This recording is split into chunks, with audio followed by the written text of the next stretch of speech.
Strong gusty winds bringing down trees and knocking out power to more than 100,000 customers, and plenty of people are bracing for the changing conditions here in the coming days. I went to Chicago.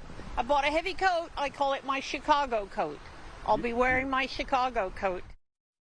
And right now, power has been knocked out to a large portion of the peninsula and other isolated areas. And utility crews are working to repair those power lines and also clear the trees away. Good evening, everyone. I'm Mike Meeback. And I'm Julie Hayner. Large trees have fallen in several neighborhoods in San Francisco. KTVU's Christian Cafton joins us now live with a look at some of the damage there. Christian.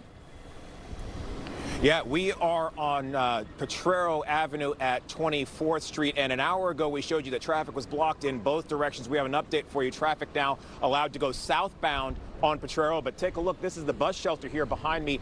Crews still working to clear what is left of that tree that collapsed on it. Fortunately, nobody injured there earlier. Department of Public Works crews and SFMTA crews working to clear the tree and restore Muni service and allow northbound traffic to resume on Potrero. And this is just one story. There are a dozen similar stories around San Francisco, damage left behind by this afternoon's wind. Wind whipped through San Francisco, knocking down trees throughout the city. At St. Mary and St. Martha Church on South Van Ness, surveillance cameras caught the moment this tree from a neighbor's yard came crashing down.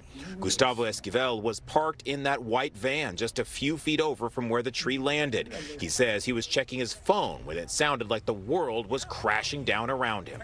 I check in the mail when I hear a noise, and I check on the side. Oh, I say, it's incredible. I get out of here. I say, probably is another coming out. Fortunately, no one was injured by this falling tree, but Ayelen Ledesma's car was badly damaged.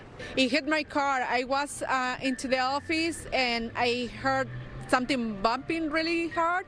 And then when I came down, I saw the tree first. And then when I looked to make sure everybody was okay, I saw my car all damaged. The wind also brought down a large tree on Potrero near 24th Street shortly before 2 in the afternoon. Witnesses say a bus had just stopped and picked up the passengers who had been waiting right where the tree fell. Those witnesses say it came down in 2 steps. First, one big branch, then another, dragging down Muni lines and blocking the northbound lanes.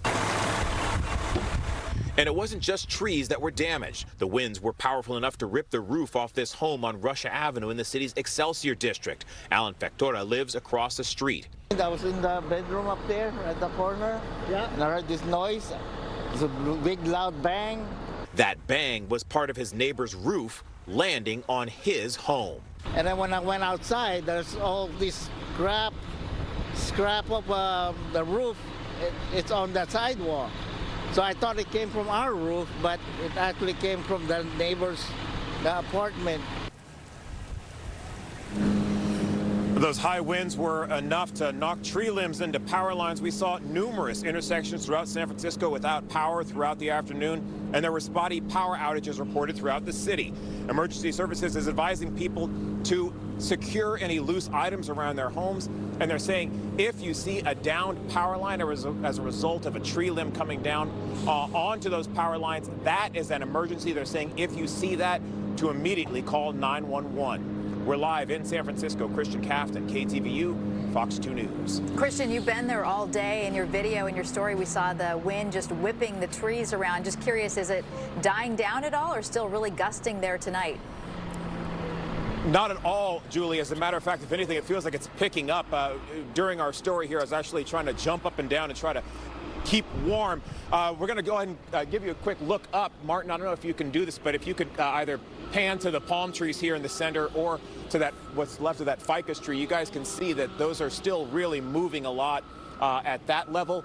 And then, of course, down here on the ground, we're also getting a lot of wind. So certainly still feeling a lot of that wind right now in San Francisco at this hour. Yeah, and a lot of debris. So take care out there if you're walking.